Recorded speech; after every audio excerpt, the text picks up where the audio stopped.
set a countdown for the countdown. That's fine. The robots are taking over. Hey, Jordan, guess what was 2 months ago? Yeah, our last episode of Split the Veil. Yeah. Yeah, it was getting there. Oh, yeah. Hey, sorry, guys. I guess, like, the short of it is just, it's been a heck of a 2 months for the both of us, and that's about it. So. Yeah, it has. Yeah, I don't know. I guess that's probably the best thing to do is not even get into the details, but it has been busy, sometimes trying past couple of months, and so sometimes life happens. You can't do podcasts, but we're back and we're here now. We're here, yeah, and we're having like a real discussion for once. I feel like sometimes I feel like the ranking episodes are cheap, even though like I find them fun, and that's the reason we do them, because we find them fun. It is one of those things where it's like we could be accused of trying to milk that, but I genuinely enjoy doing them. So, but here's a question: could it be both?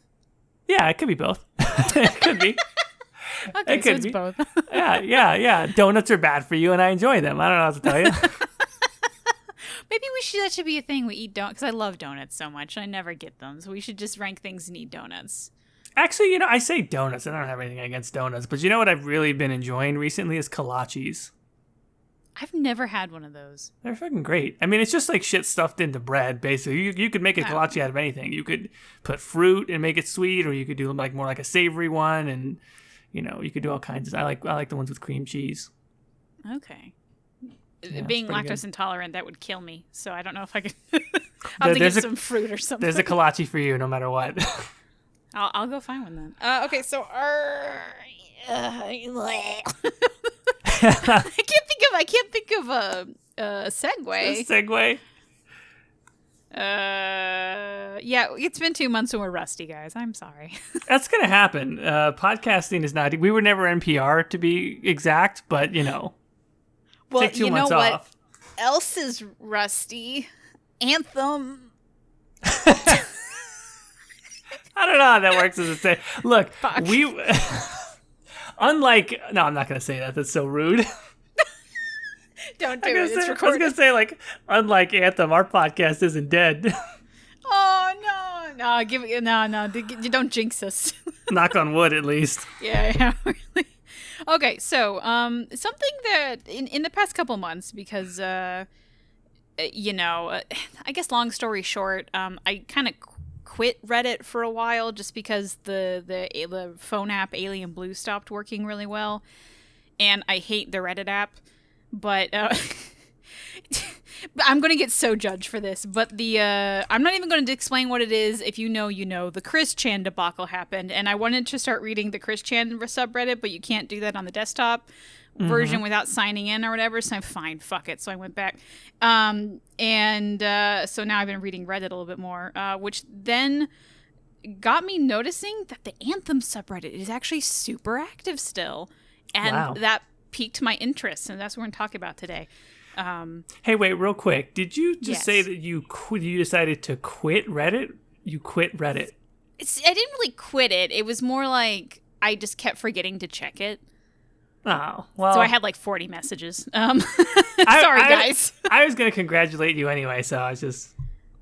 Yeah, I'm sorry. That's So we have a new platform for podcasting, and I actually promised Caitie, which I'm now breaking that promise, that I wouldn't start using clips, but god damn it, it's so tempting. Anyway, continue. That's just my cheap segue. We can't be the morning radio show host with the cheesy. I love it. We can't be that. Oh, Jesus. Anyway, I apologize. Continue. Anyway, the Anthem server, it's surprisingly active. And that just really surprised me for a game that's been dead. Before we talk about that, though, I did come across some information. Apparently, it's just kind of quietly out there now about why Anthem was killed. And I just kind of found it interesting. Apparently, the reason why Anthem was killed, not that it didn't make money. Apparently, it made money. But the problem is that it was kind of it made money, but it didn't make as much money as Apex Legends, and Apex Legends is cheaper to produce than Anthem was. So EA was like, well, we're only going to fund one of them, and Apex is making a shit ton of money, right? Like compared to what the production is. So we're just going to pull Anthem. So like in a way, if you want, like the real killer of Anthem was Apex. I mean, like I'm not going to blame Apex. Apex is a superior game, obviously, but yeah, I don't know. I just found that interesting. It is interesting because you could look at it as Apex is. I mean, look, based on what you described, it's clearly an accurate assessment to say that the analysis factoring in Apex as a comparison point for Anthem meant that Anthem, that was sort of one more item in the column of reasons why Anthem was not going to continue. But I would say that another way to put it, instead of just Apex killed Anthem, is, in a way, Anthem killed Anthem. Like Bioware kind of killed Anthem, right? Because like it's incumbent upon, and I don't want to blame people, but it's like, if in a world where it was possible for Anthem to have lower production costs, then the same thing could have been said of Anthem, right? If it's cheaper to make, and I don't know what all the obstacles were for that being possible. I don't make games, so I don't know those answers. But, it's like what we can say is that revenue is not profit, right? And so generating revenue is not necessarily like a certain portion of revenue is just making back your initial investment cost. And so Apex is more profitable, not just because of how much revenue it generated, but because apparently it had lower production costs. Yeah. Apparently Anthem generated a decent amount of revenue, but that, their profits were cut into by higher production costs. I don't know enough about making games to know how to fix something like that, but we can say if it, in a world where it would have been possible for Anthem to be cheaper to make, then EA would have had two really profitable and I don't think they would have chosen to only have one if both had high profit margins. It's my guess. Yeah, that's fair. Because I don't play Apex, I don't know, but from like seeing some of the screenshots, Anthem looks like a prettier game than Apex in like the sense that like it's more realistic and the graphics look more extensive than Apex. I wonder if that also brought up the production costs quite heavily. Yeah, Apex, I don't know what Apex is built in, but it's not Frostbite, is it? I'm pretty sure it's not. I have no idea. This is a world neither of us know. I don't know, but I don't think it's Frostbite, and I don't want to continue like the whole like Frostbite sucks thing, because I'm sure there's some people who, the Battlefield people obviously really appreciate that, but yeah, I mean, overall, Anthem is more like a AAA game sort of shoved into the... It's like a AAA RPG shoved into the free-to-play model, whereas Apex was built to be free-to-play. And it's Apex is... This is where I'm going to come off so ignorant to people who know this. It's set within the Titanfall universe, right? Yeah, I've heard that. So that's like they didn't make the next Titanfall into that model. They did a spinoff. Which, it's not like Bioware tried to make Mass Effect into Anthem, thank God. They made a new IP for it, but it kind of was like AAA size production for something that ultimately was going to be competing with free-to-play stuff. I guess it's a little bit off topic, but because I know Michael liked one of the Titanfalls. I don't know which one. There's immediately people who know Titanfall's like, oh, it's this one. But like, is Titanfall just dead now because of Apex? No, I don't think so. I think they've said they will make another one. Titanfall 2 is the one that's sort of very critically acclaimed, probably that one. That sounds familiar, him playing that one. Anyway, so I guess so when the announcement for like, Anthem RIP came out, I think that was in February of this year. Wasn't that right? Or was that last year? I think so, yeah. Oh my fucking God. Where is time gone? That should double say, like, okay, I'm pretty sure you're right that it was Anthem dead. Let's just no, I think it was 2021. Because I'm seeing a lot of like YouTube videos of Anthem is officially dead, published on February 25th, 2021. Okay, so it hasn't been a year yet. Okay. For a minute there, my sense of time is just fucked. Anyway, but okay, so like, we see all of the people. I know your Anthem. Poor guy was just devastated because he put a lot of time and effort into that series, and of course a whole bunch of other people did. The subreddit was just like kind of depressing for the next couple days. Because if you don't know, I only check Reddit when something's like some drama's happening. But anyway, so but yeah, recently I've been checking out Reddit and I saw that let me go to, well, there's two main Anthem subreddits. There's Low Sodium Anthem and Anthem the Game.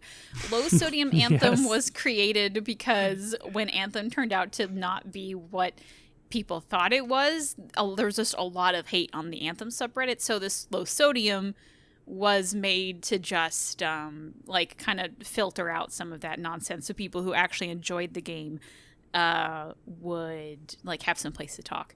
Well, what I find interesting is that Low Sodium, there was a post 11 days ago, but after that, the next last post was 6 months ago, which I think was when the thing got canned. So interesting that the people who frequent here just absolutely left. But the Anthem subreddit, let me look real quick. The last post was 20 minutes ago, which was like that's incredibly fascinating to me for a game that like there's no more content, it's dead. It still has a lot of active players, and like almost every week I see some posts saying like, hey, I just got this on Xbox Pass, whatever it's called, I am loving the hell out of it, so I so glad I got this, like, does anyone want to play with me? And there's a whole bunch of people like doing stuff like this, and I just find it so fascinating that there's this fandom after it's dead. Unofficially, and there's a couple things that I linked to you. I found a guy on YouTube. Let me find the name of the guy. Oh God, sorry, I just started playing an ad when I clicked on it. Anyway, it's Vincent Pro D on YouTube. He made like a trailer that he wants to make of the Monitor for like a short film he's making in Unity. And there's another like fan project for like a couple people banding together to create like fan fiction to continue the story of the world. Like, there's a lot of like, I didn't think there was this much love for Anthem. I didn't think there was this community here, and maybe I just was up my own butt for whatever reason. Like, Anthem came out, but like there's people here hanging on and doing stuff, and I just find that. I don't want to say surprising, because you always find like fandoms around like really old media or old forgotten media, but like you have a lot of people here trying to save it and preserve it and like talk about it and play it, and I don't know, just seeing this in real time, I just find so fascinating. And I just wanted to talk about today. Yeah, I find it fascinating too, and like I don't think I realized this until just now as you were talking. But I think part of what's going on here is sort of a rejection of the very large AAA marketing release in video games, or not even just in video games, in all media, right? Mm-hmm. That the reason why there's these hardcore people who are appreciating Anthem, right, is that everything is going to find its audience eventually. It might be a smaller audience than what was intended. It might be a smaller audience than what the business model sort of needed it to be in order for that to be a financially viable product. But, most things can find an audience, whether it's an audience of several thousand or tens of thousands or hundreds of thousands or a couple million, as opposed to tens of million. There's a whole scale there. And when something is grassroots, whether it's an independent game or whether it's a podcast like ours, you start off at zero. And you see if you can get 5 people to like you, or 10 people, or 100, or a few thousand, or tens of thousands, or whatever the case is. And then you get to a point where enough people, things like algorithms on social media circulate you out to a larger and larger circle until eventually enough people start going, I think I'll pass. Mm-hmm. And then the algorithms kind of figure out, we can only kind of get you to this big of a general audience. And then enough people, a majority of people, whatever, start saying, I think I'll pass. The big budget movie release, video game release, whatever, puts all this money and this marketing apparatus into making whatever it is look really cool in trailers and pre-release hype where everything can look cool. You get millions of people aware, and maybe they even buy into it. But then the process still takes place anyway, where maybe you have 70% or 80% of the people that you roped in with the marketing going, I don't fucking like this.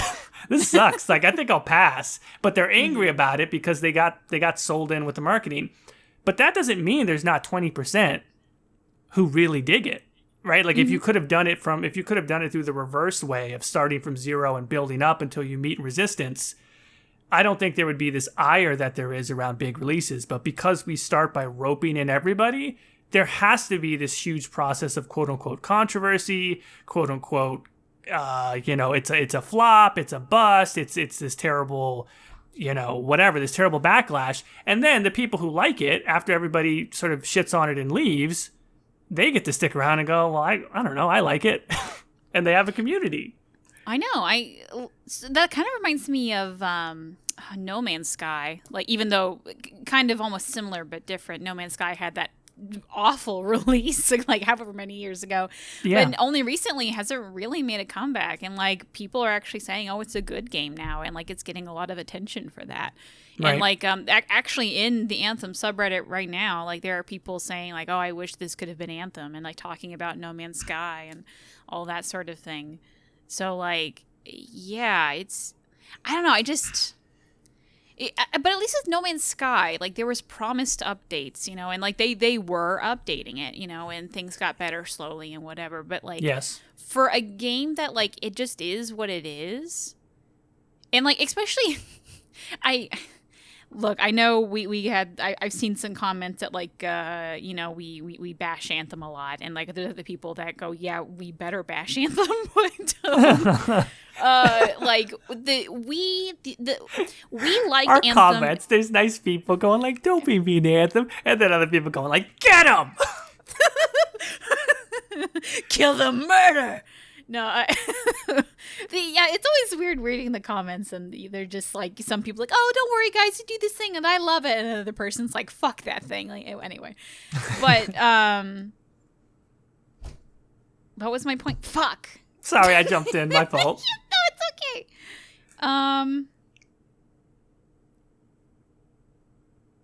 Comments are weird, right?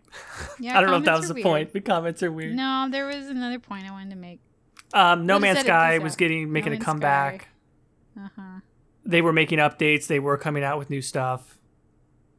Oh, okay, yeah. So, like, we hated the story of Anthem. Like, minus, like, I think Faye, and that was about it. Yeah. And we really liked the gameplay. And you obviously see a lot of people that really like the gameplay, but you also see people that like the story. Like, there's that project to, like, make a giant fan fiction to, like... And it's not rewrite the story; it's continue on the story. Yeah, and I just find that fascinating. And like the one guy who's doing a Unity project, like a fan film, he's doing it over the monitor, which you called him the hall monitor, even when we were just preparing for this. We lambasted, we lambasted the name and sort of the character in general. Yeah, we were not a fan of the monitor, aka the hall monitor. No, but like, I mean, apparently at least one person likes him, so the people that do like him, he at least had that one good moment, and then the rest of the game just kind of boom, boom, boom, boom, who gives a fuck. Yeah. So yeah, I don't want this conversation to be about, I don't understand why people like things that I don't like, but more like, what's it like being a part of a fandom that you work so hard on creating new content that it kind of becomes your IP? Like, now granted, this is all new, who knows if this even gets off the ground, but is there a fandom out there that has essentially taken the reins of where the IP goes and like has made so much fanon that it's just like their own thing now? Do you think that exists somewhere? And is this the fate for Anthem? That's a great question. Bravo. I should get the clapping sound clip back out, because that's a really good I'm just trying to look for excuses, and Kate is like, no, you put that down, you cheap asshole. We're not squirt bottle. we're not becoming a gimmicky sound clip show. It's a great question, right? So seriously, like, I think that it's obviously separates into two categories. One of them is this sort of officially quote unquote abandoned, right, at least as far as a publisher is concerned, fandom, where people just start, people have basically they still continue to make fan-made patches for Fallout 1 and 2 or Star Control or these games that are really old or things like that. There are somewhat newer games that have kind of a similar thing that are basically all fan updated.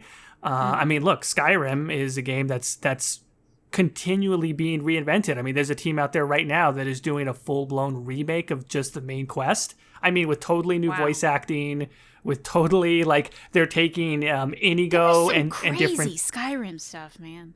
Yeah, like, I mean, the breadth of mods in Skyrim is incredible. So there's like a totally fan-run thing where I would say, yes, that's true. And then I think the other half of that is the very corporately driven sort of, the companies want to make it seem like it's being driven by the fans just so they can monetize them. And I think that one's a lot more nefarious, where I think every company is trying to put forth the illusion that, oh, we have this great, vibrant community, we really listen to the fans, whatever they want, we do. And I think that that's a combination of lip service and creativity by committee, focus groups come together with like 15 bullet points of things that people want to see in a movie and then just string them together to the point where you're just watching a 90-minute trailer for it's like a sizzle reel. It's like, what is this bullshit? There's not even a story here. Yeah. So yeah, kind of yes and no, and I think one of them is somewhat cool and the other one is really sort of like blech.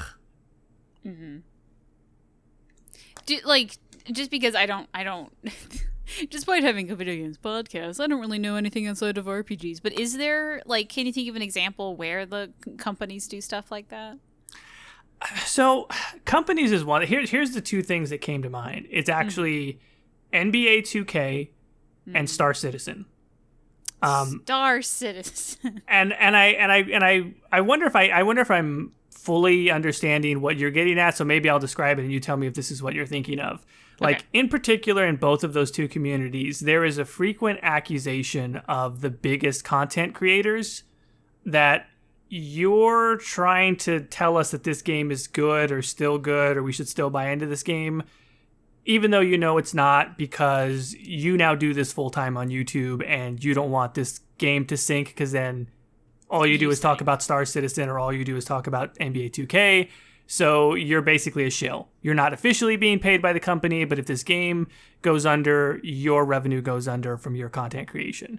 And in that sense, it's like you can't tell the difference anymore between where the official and the unofficial stuff starts. And so certain content creators have a huge... And as a result of that, when certain content creators complain about something, all of a sudden it's like the devs, even though they never admit it, it's like they must be watching certain channels because all of a sudden those things get fixed. Whereas other things that the rest of the community complains about never get fixed. I don't know if that's kind of what you meant, but that's what came to mind for me. Not quite, but that is interesting. Because that, I don't know, that was suddenly almost like a... I guess since we sort of do essentially, content over only one series, you Mass Effect, me Dragon Age, I guess together Bioware games, like that's almost like our dark future. They live long enough to become a villain. That's what I just saw. We're Two-Face.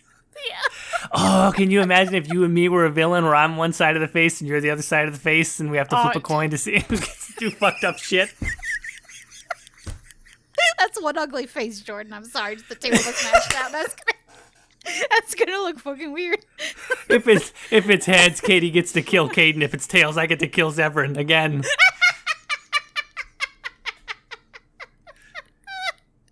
Oh god, there's gonna be some. Oh, please don't do fan art of that. That's gonna look fucked up. Oh no. Because you get like a long face and I got like a wide face. That's gonna be fucking weird. Oh Jesus, where did we just go?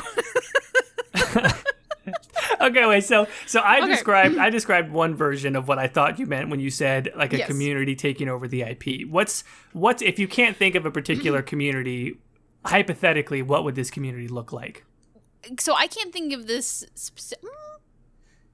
Oh. No, back up, because I was thinking of video games. Sailor Moon. Here we go. Okay. So Sailor Moon, there's technically no new media of Sailor Moon. It is only the same story told over and over and over again, and every once in a while they throw in some new details, but for the most part, no one gives a shit. But for a while back, I'm not like super deep in the Sailor Moon fandom. I never was, because I wasn't really keen on when I was really into Sailor Moon, my mom wouldn't let me online. Anyway, but there was kind of this like web ring. This dates the story immediately. That I would follow a lot, where a bunch of people would like write stories and whatever, and like they had collected this like giant. They're like, okay, in Sailor Moon there's like a lot of unknowns to the series, like we don't really know how a lot of things work, so they filled in a lot of those gaps, and like there was a lot of like different fan fictions written about this version of Crystal Tokyo, and like it would fill in like a lot of other people who were reading this web ring would like send in fan fictions, and it would kind of be all around like this world. So there's almost like everyone likes Sailor Moon, but they were all joining this one particular sect of it where they believed this was the new canon or fanon or whatever you want to call it.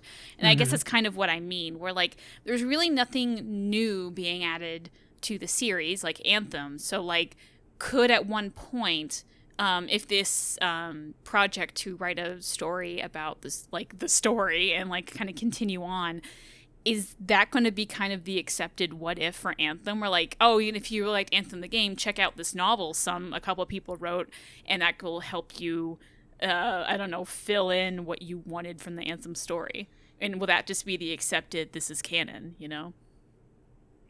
Yeah, that's a good point. I don't know if I can think off the top of my head of something that is like that in gaming, at least. And so, yeah, I think that will happen if enough people like it. I mean, I guess my first reaction is like, who's going to stop it, right? I mean, as long as nobody's trying to overtly monetize it, I don't think EA cares. And so who's going to stop it? I mean, if the community likes it enough, then yes, I think that will happen, and all the better for it, because that's great if the community likes it that much. Mm-hmm. I also wonder if, I know this sort of happened with Half-Life 3, if I'm remembering correctly, because everyone wanted Half-Life 3 to come out, and then, was it like 10 years later, the script leaked? Or like, maybe not the full script, but like the rundown of what the story would have been had it happened. Do you think that sort of thing will leak for Anthem? I'm like, okay, people who want to know what happened to Owen, like the writers come out on Twitter one day, like, well, this was our plan for Owen. This is kind of what we were thinking about. We couldn't decide if it was this or this, blah, blah, blah, blah. Maybe like, and this might be like a decade after the NDA dissolves, if that even is a thing. But, like, And I guess the other question is it going to last that long? In 10 years, does anyone give a shit about Anthem? Or, like, all these people, like, this is, like maybe this has a lot of steam in the next, like, 1 or 2 years, and then it just kind of poofs and no one ever thinks about it again. Yeah, that's the thing, right? If there's no official media coming out, it is hard to keep that interest and to keep the community going. It might be a dwindling effect where it takes a few years, but eventually people just kind of gravitate towards other things. Mm-hmm. So yeah, I'm with you in that I find it interesting. I find it fascinating. I don't know how long or how deep this can go, but the longer it goes, I think the more interesting it's going to get in a way. Because if it proves that a community-driven Anthem community has sort of legs and can go for a while, that's encouraging. I'm happy for those people, even though Anthem was really not my cup of tea at all. Mm-hmm. So Jordan, you're a businessman now. You work at EA. You're Mr. Bioware. Oh, no. And Mr. Bioware. I can't do that voice anymore. I can only vaguely do it. Anyway, it's like, let's say 5 years down the road, you're Mr. EA, you're looking at giving some Bioware some projects. Hopefully Dragon Age 4 is already out. Anyway, but you see that there is a pretty strong and passionate Anthem fandom. And I mean, like, let's say 3,000 extremely hardcore fans, and like they're making a lot of content. There's been a bunch of mods made and stories made and whatever. Would you consider reviving it? Okay, I'm Mr. Bioware. Day one, I'm in the meeting. I go, I quit. I don't know why you guys hired me. Did you look at my resume? I have no qualifications to make decisions about video games. You're not Jordan, though. You're Mr. Bioware. Oh, okay. Like, are you guys sure? Because I really don't know what I'm talking about. And some guy at the end of the table, he's got like this fat cigar. He goes, look, kid, we just bring in one of you schmucks every now and then from the podcast world so you can tell us your ideas. We like to laugh at you kids and your silly ideas, okay? With your podcast. So Mass Effect 2 is overrated. I see your channel, bro. Okay. He's like getting more and more strained. Like his face is getting redder and purpler. Clickbait. Okay, bro. Just make your shocked face YouTube icon and go on your way.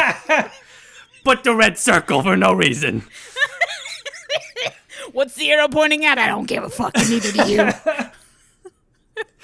Okay, if I'm in charge, even though I have no clue what anyone should really do in this situation, what was the question? Should they bring Anthem back if there's only 3,000 fans? Well, I just gave a number to like kind of say like it's on the small side, but like if you were a dev looking to like reboot an IP, like would this be something to even consider rebooting? And like maybe you change it a bit, maybe it's a single player game and not a multiplayer game with a lot of servers. I don't even know, but.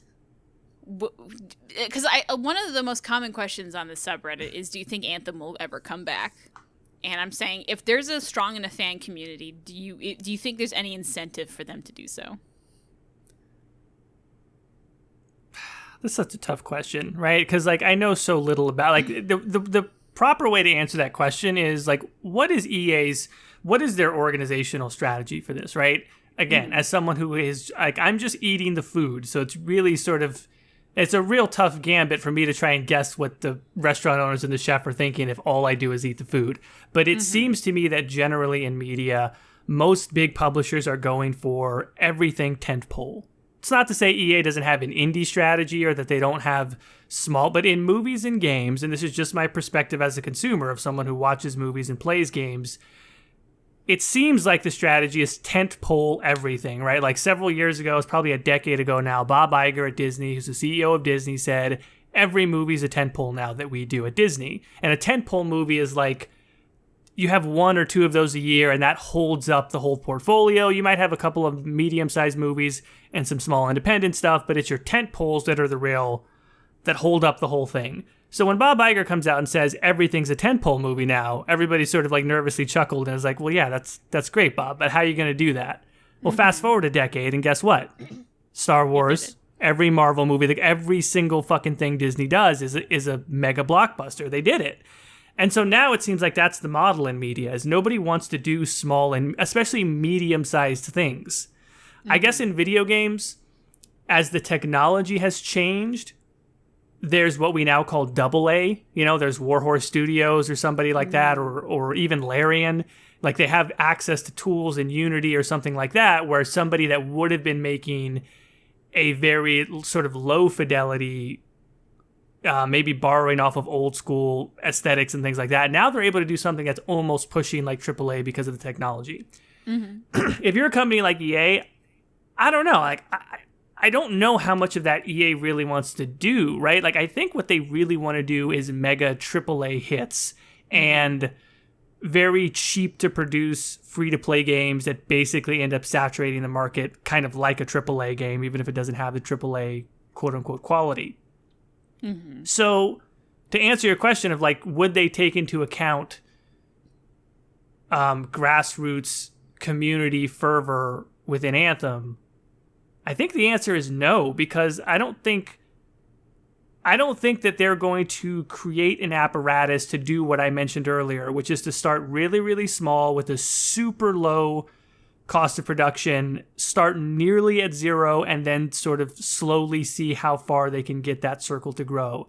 I think, and again, I might just be talking out of my ass here, and people at EA know different, but I don't think they're interested in doing that. I think what they're interested in doing is going big. Yeah.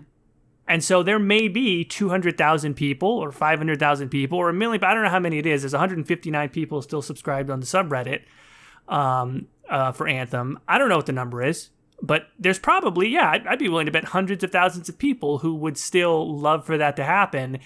And while there is a business model you could build, I think, again, this is why I don't know anything about video games, you can maybe build a business model around that number of people. I don't think there's any evidence that EA has interest in doing that. Yeah. Now, because I was thinking about this earlier, what would it take for Anthem to actually come back? And I think that what you said, EA essentially, for some reason, there's a change in the trend where these middle games or whatever like they're just scraping the bottom of the barrel. And like I feel like for that situation to happen, it's going to take years. You know, like for some reason, all of their other content is just overused. And they're like, all right, what IPs do we own? Oh, there's this thing called Anthem that came out like 20 years ago. Maybe we should do something with that. So and I think in that sense, maybe you'll see Anthem coming back. But I think anything in a reasonable amount of time, And I think the only way a fan community could somehow reboot Anthem, because from what I know of Dragon Age and the like the Frostbite modding community, it is only within like the past year or so that we've been able. I say we, like I'm a modder. I'm not a fucking modder. It's only within the past couple of years, like they've been able to put in like new models into the game. There's no way that anyone modding Anthem, one, because there's a lot of things on servers, and I don't know how you're going to, like, if Anthem just like poofs, I don't think there's any way, unless EA, which God knows they're not going to do this, but releases the code for people to host their own servers. And probably if people do host their own servers, they're going to get takedown notices, because that was happened to World of Warcraft. But yeah, like this thing's just gonna die. At one point, they're gonna shut down the servers and say thanks for all the fish, goodbye, and it's dead. And like, no one's really gonna be able to host their own servers. They're not gonna know how to mod it. Even someone who's really good at Frostbite, probably just because they don't have the source code on it, they're just not gonna be able to do it. And like, that's not gonna be easily accessible. Which I say that, wasn't it like? Am I remembering wrong that there was actually a huge like data leak at EA? I don't remember. I thought that was a thing. Hold on. Hold on. We could try and look it up. Yeah, why not? Yeah, let's just quickly Google this. Data breach EA. I mean, there's data breaches everywhere. I mean, I wouldn't be surprised if sometime within the last 10 July years. July 31st of this year, hackers leak full EA data after failed extortion attempt. Hackers leak 700 gigabytes of compressed EA data containing FIFA source code. Data dump comes after from a hack that took place in June 2021. No player data was included in the stolen data, but it did include some game data. So, now I don't know anything about it other than that, but like, it could possibly be that Anthem source code is somewhere in that data, and like maybe it gets resurrected from that. I doubt it, but like at this point, hacking into EA and stealing the data is probably the only way to get servers. And I'm sure like if you're found with an Anthem server of stolen like data, you're gonna get slapped with legal so hard that might not be worth it. Yeah. Also, what are the Anthem fans going to do with the FIFA data? Just make a version of Anthem that's set in a soccer field? Well, I meant like the Anthem source code, not the FIFA source code. Or they combine them, though. What if they try and remake Anthem in FIFA? No, it's they do fucking what's soccer cars? What's that called? Rocket League, but it's FIFA, but with the Anthem suits, so you get to fly around with the ball. Okay, so you're thinking of FIFA Anthem. I was thinking of Anthem FIFA. Oh, okay. What's that look like? How's that different than flying around with the ball? I don't know. Just the women's soccer team is trying to get more money, and the men's soccer team is trying not to suck all the time. Okay. Well, in that case, so the women's you have like the women's soccer team models flying around in the suits being freelancers, and then just all of the men's soccer team is combined into the monitor. At the very last level, when you fight the big monitor, it's just like a whole bunch of like 3D models of the men's soccer team together to make like a behemoth. FIFA Anthem. Okay, so they had a data breach. I mean, maybe that. I don't know. Like you said, I think if anyone uses anything from that, they're in big trouble. Yeah. So I doubt that happens, but I guess there's technically, if there's a will, there's a way. I just don't think there's a will. Anyway, my whole point with this is, unless EA wakes up one day and decides to give a fuck because it's popular that day, like, I don't think any amount of fan interaction is going to save the game as we know it. And I think the only way, like, if for some reason you're listening and you loved Anthem, I think the only way to really capture that again and continue on with it would be fan-made content. and it would only ever be fan-made content. And I don't know how that would look. Maybe you get a Anthem tabletop going. God bless you if that's your goal. Something like that. But like, I don't think if you only liked the Anthem like gameplay, then play as much as you can because it's going to go one day. Maybe at one point someone like some other developer looks and says, "Hey, we really like the Anthem gameplay, but Anthem's obviously dead, so we're going to reboot it over here." I can see that happening because like the flying around was actually really great. But I think if you liked the story, like that's, if you're hoping to see what happens with Owen, good luck, man. God bless you. I don't think there's ever going to be a resolution to that. Yeah, that's gonna. I think the best case scenario finding out what happens with Owen is that the writers just come up. It's like, oh, Anthem was gonna come back as a hero, and he was going to kiss the protagonists and all that bullshit or something like that. But so yeah, I guess that's an update on the Anthem fan community, just because I find it so interesting because they're tenacious, and I appreciate that. So yeah, and I say this like I'm sitting on the Dragon Age fandom that's like 7 years old without a game. What am I? What are we fucking doing? I know, but that is interesting though, right? It's like Mass Effect and Dragon Age have had their slow periods now, even though you have like whatever Legendary Edition, that's a re-release, remaster, etc. It's like no brand new Mass Effect stuff since 2017. Nothing for Dragon Age since 2014, which is like, holy crap, that was a long time hold ago. on, there was the DLC in 2015, Jordan. Okay, no, that's right. All right, so it's only 6 years. Yeah.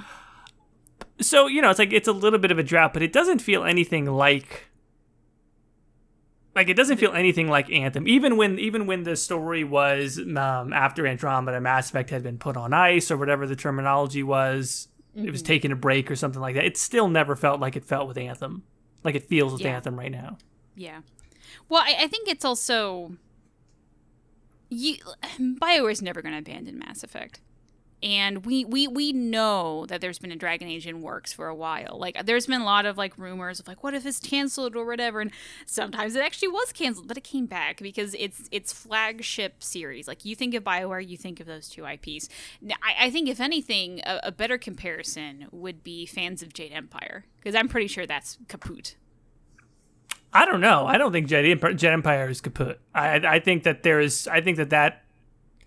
I would not be surprised if there's a Jade Empire something coming back in the next few years. I think... Okay. I was actually watching a video on Mark Dara where he talked about his experience with Jade Empire, and I think he said this, and I think I agree with him. BioWare, as BioWare currently is, couldn't make Jade Empire again. Because especially with the writers being, like, it's essentially identity politics, sort of. Like, you would definitely need a much more, because it's an Asian influence game, you would need a lot more Asian writers to go there and write it. And, like, BioWare, I mean, I don't know their current lineup, but I don't think there's currently any Asian writers. I might be wrong. Is Cheryl Chi Asian? I don't know. Anyway. I don't think BioWare's going to make it. I don't think BioWare would make it. I think that EA will take it, and they've got studios all over the world, including many in Asia. And I think they would do a multi-studio approach, maybe with some in America and some in Asia. I think they would approach it that way, and I think they're going to make it.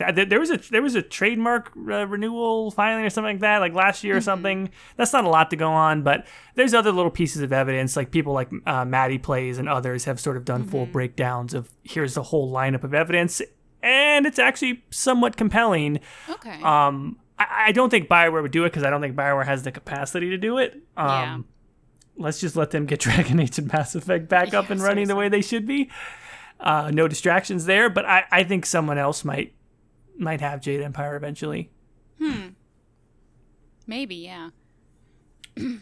And also too, like Mass Effect, right? Like, do I think BioWare will ever abandon Mass Effect? Here's the thing, right? Like 20 years ago, it would have been unheard of to think of anyone else doing Baldur's Gate. But now Larian makes Baldur's Gate games, and BioWare does not, and that was unheard of. And even though that's a like Wizards of the Coast based property, BioWare started that game series. even if it's based around D&D or whatever. So I don't know if the same thing could happen with Mass Effect, but 20 years down the line, maybe EA just wants to have somebody else make a Mass Effect game. I mean, maybe, yeah.